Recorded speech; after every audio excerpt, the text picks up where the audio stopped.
Good morning, my healthy friends. Have you woken up feeling sore and stiff?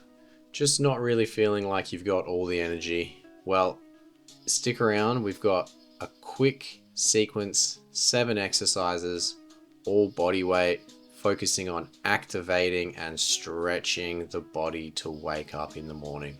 Cool. If you can, get yourself outside. Get some sun on your skin and on your eyes.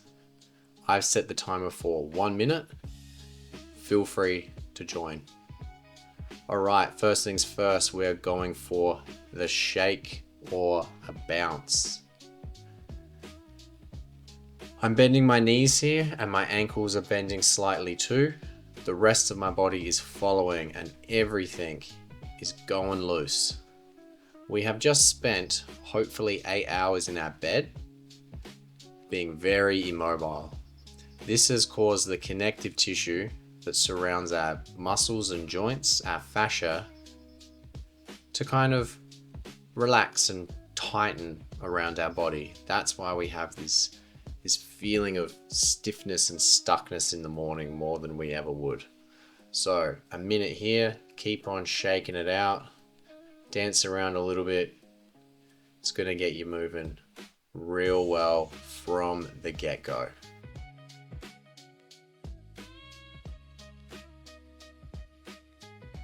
Cool.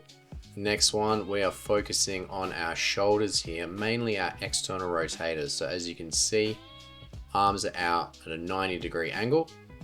I'm pulling my hands up towards my head, trying to get them almost past my elbows.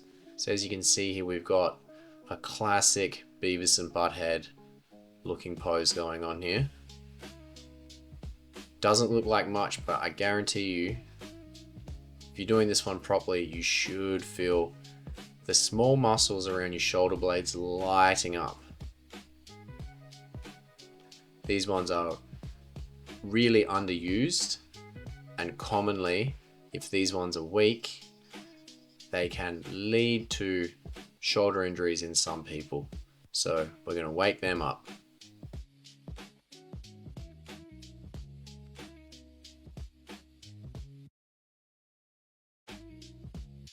Okay, time to get some twisting going on in our spine.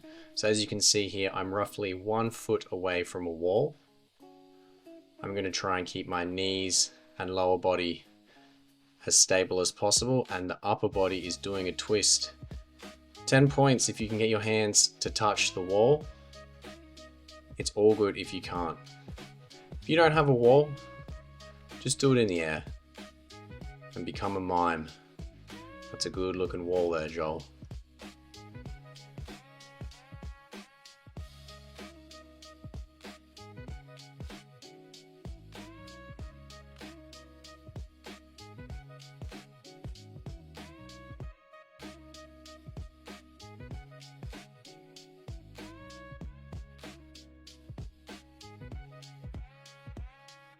Beautiful. Hopefully the spine is feeling loose.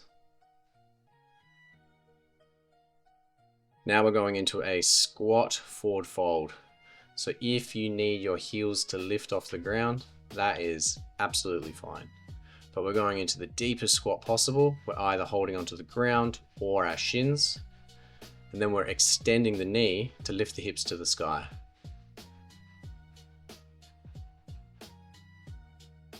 As you can see, I'm not going to complete lockout in the knee. I don't have that range of motion. So that's fine. Just go as far as your body will allow you.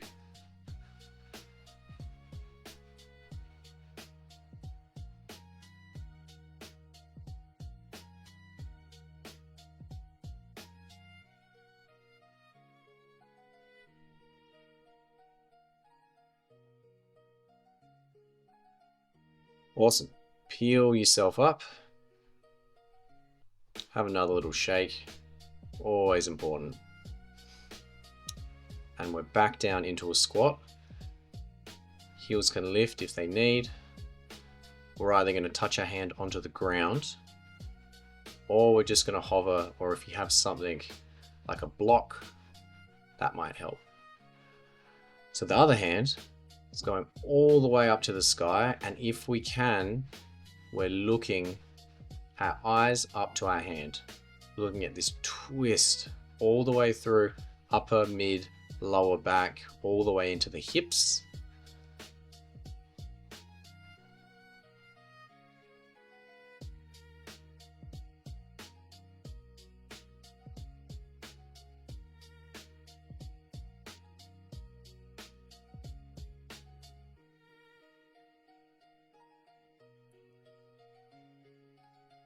Beautiful. As always, big shake. Coming on down into a hover position. So our knees are hovering off the ground, our toes and our hands are pressed into the floor, and then we're lifting our hips up into a shortened downward dog position.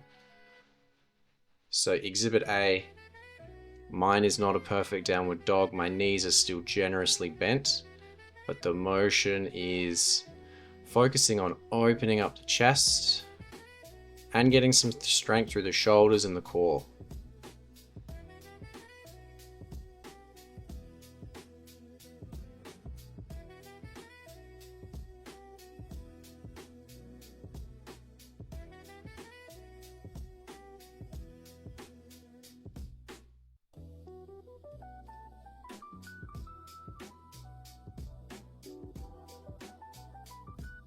Alright, next up we have a wide-legged forward fold. And when I say forward fold, we're more just coming into a halfway hinge position. So here we should be feeling hamstrings, glutes, low back, all working to keep us in this position. I am trying my very best not to round my spine here. We just want to isolate this movement into the hinging of the hips.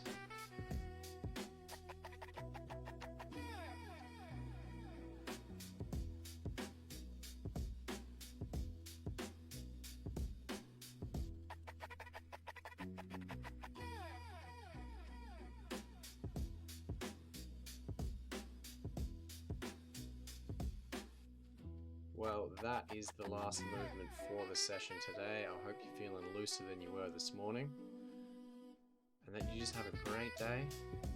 I'll see you in the next one.